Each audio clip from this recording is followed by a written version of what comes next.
السلام عليكم ورحمة الله وتعالى وبركاته. الحمد لله رب العالمين والصلاة والسلام على رسول الله صلى الله عليه وسلم.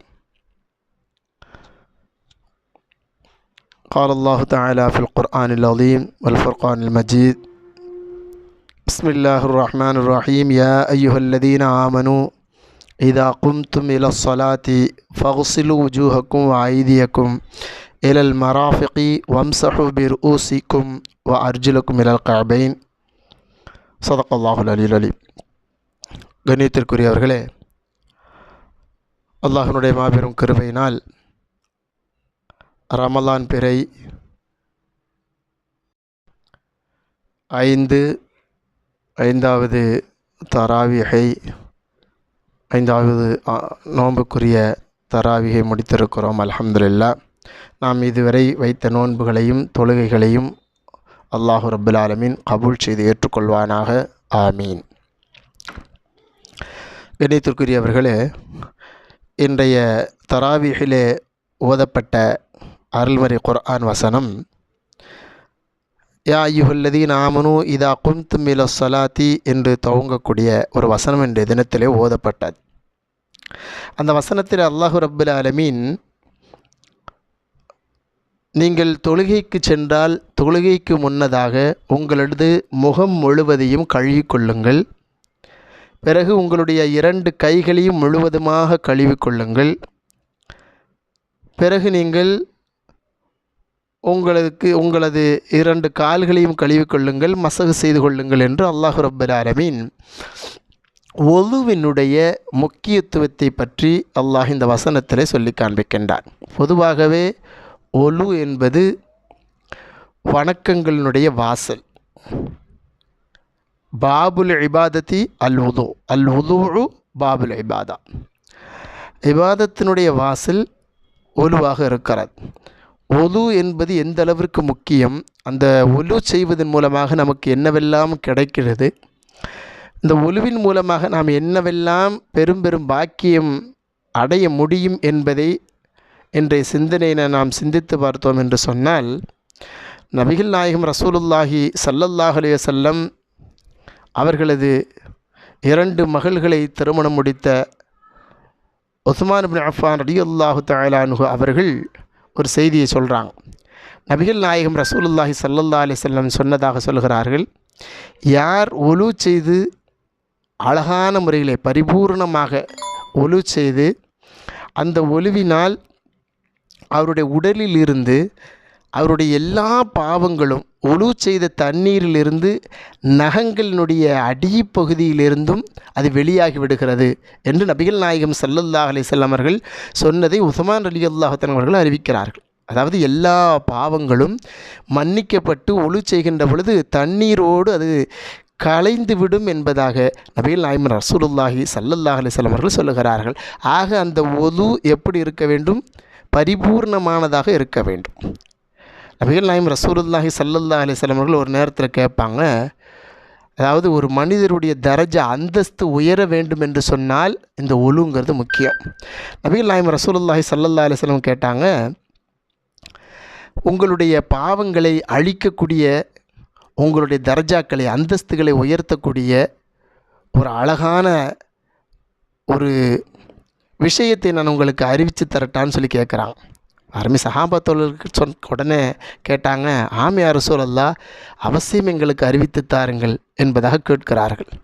அப்போது நபிகள் நாயகம் ஸல்லல்லாஹு அலைஹி வஸல்லம் சொன்னாங்க, சிரமமான நேரத்திலும் கூட ஒலுவை நீங்கள் பரிபூர்ணமாக செய்வது, அதே போல் பள்ளிவாசலுக்கு நடந்தே செல்வது, ஒரு தொழுகைக்கு பிறகு இன்னொரு தொழுகையை எதிர்பார்த்து இருப்பது, இதுதான் பாதுகாப்பானது. அதாவது இதுதான் நஃப்ஸு ஷைத்தானிடமிருந்தும் பாதுகாப்பு பெறக்கூடியதாக இருக்கிறது என்பதாக அருமை நாயகம் ரசூலுல்லாஹி ஸல்லல்லாஹு அலைஹி வஸல்லம் அவர்கள் சொல்லி காண்பிக்கின்றார்கள்.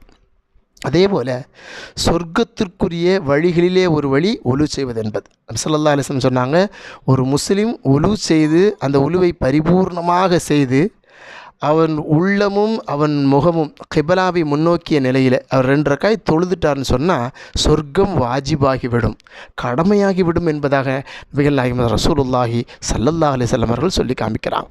கண்ணியத்திற்குரியவர்களே, ஒரு மனிதர் ஒலு செய்கிறாரு. ஒலு செஞ்சுட்டு அவர் ஷஹாதா சொல்கிறார், அஷ்ஹது அல்லா இலாஹ இல்லல்லாஹ் வ அன்ன முஹம்மதன் அப்துஹு வ ரசூலுஹு என்பதாக அவர் சொல்லிட்டாருன்னு சொன்னால் அவருக்கு சொர்க்கத்தினுடைய 8 வாசல்களும் திறக்கப்படும். அவர் எந்த வாசல் வழியாக நுழைய வேண்டும் என்பதாக நாடுகிறாரோ அந்த வாசல் வழியாக நுழைந்து கொள்ளலாம் என்பதாக அருமை நாயகம் ரசூலுல்லாஹி ஸல்லல்லாஹு அலைஹி வஸல்லம் அவர்கள் சொல்லி காண்பிக்கிறார். அப்போது ஒலு செய்வதன் மூலமாக அல்லாஹ் சொர்க்கத்தை நமக்கு திடமாக நிச்சயமாக தந்து விடுகிறான் என்பதை அருமை நாயகத்தினுடைய ஹதீஸ்கள் நமக்கு அழகான முறையில் உபதேசித்து காண்பிக்கின்றன. கண்ணியத்திற்குரியவர்களே, சொர்க்கத்திற்கான வழி என்பது இந்த ஒலு என்பதை அருமை நாயகத்தினுடைய இந்த ஹதீஸிலிருந்து நாம் தெரிஞ்சு கொள்கிறோம். அதே போல் இந்த ஒலு செய்வதனால், எப்பொழுதுமே ஒலுவோடு இருப்பதனால் நமக்கு என்ன கிடைக்கும்? நபிகள் நாயகம் ரசூலுல்லாஹி ஸல்லல்லாஹு அலைஹி வஸல்லம் அவர்கள் ஒரு நாள் ஃபஜ்ர் நேரத்தில் பிலால் ரலியல்லாஹு அன்ஹு அவர்களை பார்த்து கேட்குறாங்க, பிலாலே, நிறைய நன்மை தரக்கூடிய அமல் ஒரு செயல், அதாவது பிரயோஜனமான ஒரு அமலை நீங்கள் இந்த இஸ்லாத்தை ஏற்றுக்கொண்டு வந்ததற்கு பின்னால், ஈமானுக்கு பின்னால் நீங்கள் தொடர்ந்து ஏதோ ஒன்று செஞ்சுக்கிட்டு இருக்கிறீங்க, ஏன்னா அது என்னன்னு சொல்லுங்களேன் பார்ப்போம் அப்படின்னு கேட்பாங்க. அந்த செய்தி ஏன் சொல்கிறாங்க அப்படின்னு சொன்னால், ஏன் நான் உன்கிட்ட கேட்குறேன்னு சொன்னால், பிரயோஜனமான நிறைய நன்மை தரக்கூடிய அமலை ஒன்று நீங்கள் தொடர்ந்து செஞ்சுக்கிட்டு இருக்கீங்கன்னு சொன்னால், அது ஏன் நான் அப்படி கேட்குறேன்னு சொன்னால், நான் நேற்று இரவு சொர்க்கத்திலே உங்களுடைய காலடி சப்தத்தை நான் கேட்டேன் அப்படி சொன்னான். அதாவது நீங்கள் செய்யக்கூடிய அந்த அமலின் மூலமாகத்தான் உங்களுக்கு சொர்க்கம் கிடச்சிருக்குன்னு சொன்னாங்க. சுப்ஹானல்லாஹ். இந்த துன்யாவிலேயே அவர்களுக்கு சொர்க்கம் வாஜிப், சொர்க்கம் கிடச்சிருச்சுங்கிறத பிலால் ரலியல்லாஹு சொல்கிறாங்க. அப்போ பிலால் ரலியல்லாஹு சொன்னாங்க, அந்த மாதிரி ஒரு பெரிய அமல் ஒன்று நான் செய்யலையா ரசூலுல்லாஹ்னு சொல்கிறாங்க. என்ன, நான் எப்போதுமே ஒலுவோடு இருப்பேன். ஒரு தடவை ஒலு முறிஞ்சிருச்சுன்னு வைங்களேன், பரிபூர்ணமாக நான் ஒன்று ஒலு செஞ்சுருவேன். ஒலு செஞ்சுட்டு ஒலு செய்ததுக்காக வேண்டிய 2 ரக்காய் தொழுதுருவேன். அவ்வளோதான் நான் செய்யக்கூடிய அமல்னு சொன்னாங்க. அருமை நாயகம் ரசூலுல்லாஹி ஸல்லல்லாஹு அலைஹி சொன்னார்கள், இந்த பரிபூர்ண இந்த ஒலுவின் காரணத்தினால்தான் உங்களுடைய சொர்க்கத்திலே உங்களுடைய பாதத்தினுடைய காலடி சப்தத்தை நான் கேட்டேன் என்பதாக அருமை நாயகம் ரசூலுல்லாஹி ஸல்லல்லாஹு அலைஹி வஸல்லம் அவர்கள் சொல்லி காண்பித்தார்கள் என்று சொன்னால், கண்ணியத்திற்குரியவர்களே, ஒலு செய்வதிலே நாம் மிக மிக கவனமாக இருக்க வேண்டும். முடிந்த அளவு எப்பொழுதுமே நம்ம ஒலு செஞ்சுக்கிட்டே இருக்கணும். தொழுகைக்காக வேண்டி மட்டும் ஒலு செய்கிறது, குர்ஆன் ஓதுறதுக்காக வேண்டி மட்டும் நம்ம ஒலு செய்கிறது, அப்படித்தான் நாம் கழித்து கொண்டிருக்கிறோம். ஆனால் எப்பொழுதுமே ஒலுவோடு இருப்பது என்பது நமக்கு நிறைய பிரயோஜனத்தை பெற்றுத்தரும். அபூ ஹுரைரா ரலியல்லாஹு அன்ஹு அவர்கள் ஒரு செய்தியை சொல்லுவாங்க. நபிகள் நாயகம் ஸல்லல்லாஹு அலைஹி வஸல்லம் அவர்கள், நிச்சயமாக என்னுடைய உம்மத்துமார்கள் மறுமையிலே அழைக்கப்படுவார்கள். அப்படி அழைக்கப்படுகின்ற பொழுது உங்களிலே தங்களுடைய நெற்றியினுடைய ஜொலிப்பு, நெற்றி பயங்கரமான ஒளியுடையவர்களாக அழைக்கப்படுவார்கள். அந்த ஜொலிப்பு, அந்த நெற்றியினுடைய ஒளி அதிகமாகணும்னு சொன்னால், பெரியதாக வேண்டும் என்பதாக நீங்கள் ஆசைப்பட்டால் ஒலு செய்து கொள்ளுங்கள் என்பதாக நபிகள் நாயகம் ரசூலுல்லாஹி ஸல்லல்லாஹு அலைஹி வஸல்லம் அவர்கள் சொல்லி காண்பித்தார்கள். என்றால் நாம் செய்யக்கூடிய ஒலு நமக்கு இம்மையில் மாத்திரமல்ல, மறுமையிலேயும் நமக்கு பெரும் பெரும் தரஜாவை, அந்தஸ்தை உயர்த்துகிறது என்பதை நாம் பார்க்க முடிகிறது. நபிகள் நாயகம் ரசூலுல்லாஹி ஸல்லல்லாஹு அலைஹி வஸல்லம் சொல்லுவாங்க, அனஸ் ரலியல்லாஹு பார்த்து சொல்லுவாங்க. அனஸ் ரலியல்லாஹு பணிவிடை செஞ்சவங்க இல்லையா, அவங்கள பார்க்கும்போது எப்போவுமே பார்க்கும்போது மகனேன்னு கூப்பிடுவாங்க செல்லமாக. அதே மாதிரியே கூப்பிட்டு சொல்லுவாங்க, அருமை மகனே, நீ நைட்டு தூங்கும்போது ஒலுவோடு தூங்க சக்தி இருந்துச்சு அப்படி சொன்னால் நீ ஒலுவோடு தூங்குப்பா, தூங்குறதுக்கு முன்னால் ஒலு செஞ்சுட்டு தூங்குப்பா. அப்படி தூங்குனேன்னு சொன்னால், யாருக்கு அந்த தூங்கக்கூடிய நிலையிலேயே மரணம் வந்துருச்சு, மௌத்தாயிட்டாருன்னு சொன்னால் அவருக்கு ஷஹீதினுடைய அந்தஸ்து கிடைக்குதுப்பா என்பதாக நபிகள் நாயகம் ரசூலுல்லாஹி ஸல்லல்லாஹு அலைஹி வஸல்லம் அவர்கள் சொல்லி காண்பித்தார்கள் என்று சொன்னால், இஸ்லாமிய உறவுகளே, சகோதரர்களே, நாம் யோசிக்க வேண்டும். நாம் செய்கிற அமல்களுக்கு காரணமாக இருக்கக்கூடிய ஒதுவிற்கு அல்லாஹ் ரப்பல் ஆலமீன் எவ்வளவு கண்ணியங்களையும் தன்னுடைய பொருத்தத்தையும் வைத்திருக்கின்றான் என்றால், அதன் பின்னணியிலே நாம் செய்யக்கூடிய நல்ல அமல்களுக்கு ரப்பல் ஆலமீன் நமக்காக வேண்டி எவ்வளவு தயார் செய்து வைத்திருப்பான் என்பதை நாம் யோசிக்கவே முடியாது. ஆகவே எல்லாம் வல்ல இறைவன் இறை பொருத்தம் பெற்று வாழ்கிற நல்லோர்களாகவும் வாழ்கிற பெரும் பாக்கியத்தை நம் அனைவர்களுக்கும் தந்து அருள் பாலிப்பானாக. ஆமீன் ஆமீன். ஓ ஆஹிர் தஅவானா அல்ஹம்துலில்லாஹி ரப்பில் ஆலமீன். வஸ்ஸலாமு அலைக்கும் வரஹ்மத்துல்லாஹி தஆலா வபரகாத்துஹு.